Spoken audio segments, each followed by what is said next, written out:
അല്ല, അത് അഡ്മിനിസ്ട്രേഷൻ്റെ ഉത്തരവാദിത്തമാണല്ലോ. ഉദ്യോഗസ്ഥ എന്ന നിലയിൽ എൻ്റെ ഉത്തരവാദിത്തമാണ് എൻ്റെ ജില്ലയിലെ ജനങ്ങൾക്ക് ഒരു പ്രശ്നം വരുമ്പോൾ അവരുടെ പ്രശ്നത്തിൽ അവരുടെ ഭാഗത്തുനിന്ന് ചിന്തിക്കുകയും എന്തെങ്കിലും പോരായ്മകളുണ്ടെങ്കിൽ തക്കതായ സ്ഥാനത്ത് അത് ഇടപെട്ട് അത് റെക്ടിഫൈ ചെയ്യുക. അത് മാത്രമേ ഞാനെന്ന വ്യക്തിക്ക് ഇവിടെ യാതൊരു റെലവൻസും ഇല്ല. ഇതൊരു കൂട്ടായ പ്രയത്നമാണ്. നമ്മുടെ മിനിസ്റ്റേഴ്സ്, ഗവൺമെൻറ് ബോഡി മുഴുവനായിട്ട്, ഫിഷർമെൻ കമ്മ്യൂണിറ്റിയുടെ സപ്പോർട്ട്, വീട്ടുകാരുടെ സപ്പോർട്ട് എനിക്ക് വർണ്ണിക്കുന്നതിനായിട്ടുള്ള അതീതമാണ്. കാരണം എന്ത് റിപ്പോർട്ട്സ് എവിടെ വന്നാലും, ഞാനിപ്പോൾ 2 പ്രാവശ്യം ആ വീട്ടിൽ പോയി, ആ അമ്മയുടെ കയ്യിൽ നിന്നും ഗ്രാൻഡ് മദറിൻ്റെ കയ്യിൽ നിന്നും വളരെ സെൻസിബിളായിട്ടുള്ള റെസ്പോൺസസ് മാത്രമേ ഞാൻ കണ്ടിട്ടുള്ളൂ.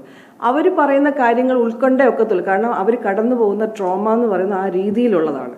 അപ്പം അത് അവരിത്രയും എന്നോടൊന്നും മോശമായി സംസാരിക്കുകയോ അല്ലെങ്കിൽ എന്തെങ്കിലും ഇന്നും വളരെ വ്യക്തമായിട്ട് പറഞ്ഞു, ഗവൺമെൻറ് ചെയ്യുന്ന റെസ്ക്യൂ ആക്ടിവിറ്റീസിൽ ഞങ്ങൾ പൂർണ്ണ തൃപ്തരാണ്. അവരുടെ ബന്ധുക്കളും അങ്ങനെ തന്നെയാണ് പറഞ്ഞേക്കുന്നത്.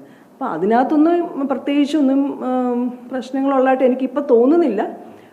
നമ്മളാലാവുന്ന വിധത്തിലുള്ള എല്ലാ കാര്യങ്ങളും നമ്മൾ ചെയ്തു വരുന്നുണ്ട്, ഇപ്പോഴും ചെയ്തിട്ടുണ്ട്. ഇനിയും അങ്ങനെ തന്നെ നമ്മുടെ അടുത്ത കുറച്ച് ദിവസത്തേക്കുള്ള പ്ലാനിങ്ങും ആ രീതിയിൽ തന്നെയാണ്.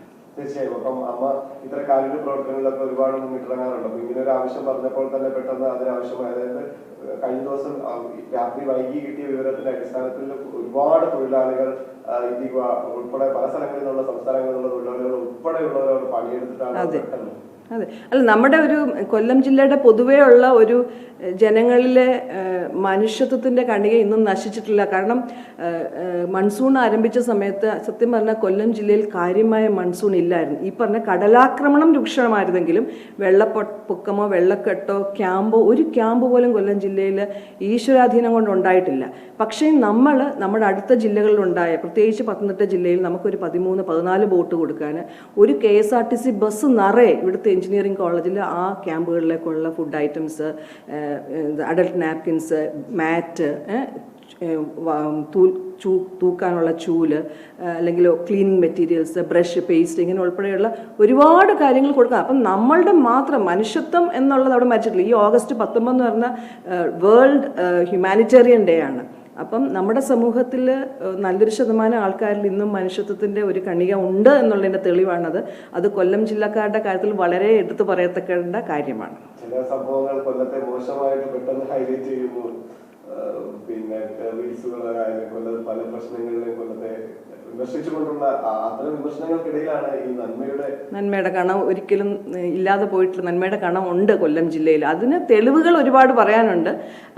റീസെൻ്റ് ആയിട്ടുള്ള കാര്യങ്ങളാണ്. ഇനിയും എനിക്കറിയാവുന്ന കാര്യം, അല്ലെങ്കിൽ ഞാൻ കൊല്ലം ജില്ലയിൽ ചാർജ് എടുത്ത് 2 മാസമായി കഴിഞ്ഞ് എൻ്റെ എക്സ്പീരിയൻസ് ആണ് ഞാൻ പറഞ്ഞത്. ഇനി മുന്നോട്ട് പോകുമ്പോൾ ഒരുപാട് അത്തരം സംഭവങ്ങൾ, അല്ലെങ്കിൽ ഇതിന് മുമ്പുള്ള എക്സ്പീരിയൻസ്ഡ് ആയിട്ട് ആൾക്കാർക്ക് പറയാൻ ഒരുപാട് കാര്യങ്ങളുണ്ടായിരിക്കും. എന്തായാലും ജാതി മത വർഗഭേദമന്യേ ഒരു പ്രശ്നം വന്നാൽ ഈ ജില്ലയിലുള്ള ആൾക്കാരെല്ലാം ഒറ്റക്കെട്ടായി നിൽക്കുന്ന ഒരു എക്സ്പീരിയൻസ് ആണ് എനിക്കുള്ളത്.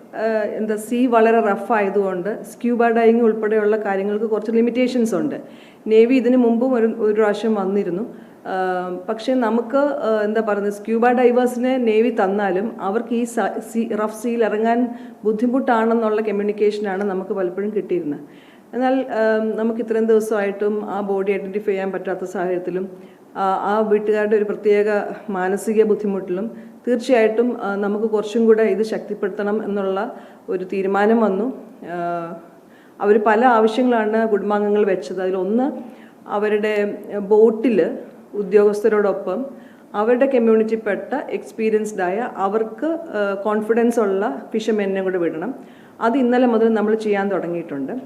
പിന്നെ രണ്ടാമത്തേത്, ഏരിയൽ സെർച്ച് എല്ലാ ദിവസവും നടക്കുന്നുണ്ട്. പാറയുടെ ഇടുക്കുകൾക്കിടയിലും അങ്ങനെയുള്ള സ്ഥലത്തും. മിനിഞ്ഞാന്ന് ഞാൻ ആ അമ്മയോട് സംസാരിച്ചപ്പം മാഡം എന്നോട് റേസ് ചെയ്തൊരാവശ്യം, നെറ്റ് കിടക്കുന്നൊരു ഭാഗമുണ്ട്, അതിനടിയിൽ കുടുങ്ങിക്കിടക്കാനൊരു സാധ്യത കാണുന്നുണ്ട്. അപ്പം അത് ഒന്ന് ചെയ്തു തരണം. അപ്പം അത് സ്ക്യൂബ ഡൈവേഴ്സിന് മാത്രമേ ചെയ്യാനൊക്കത്തുള്ളൂ. ഇന്നലെ അതിനുള്ള എഫേർട്സ് അതിന് മുമ്പേ ചെയ്തെങ്കിലും ഇന്നലെ വളരെ ശക്തമായ രീതിയിൽ ബഹുമാനപ്പെട്ട ചീഫ് മിനിസ്റ്ററുടെയും ഒപ്പം ചീഫ് സെക്രട്ടറി നേരിട്ട് ഇടപെട്ടു.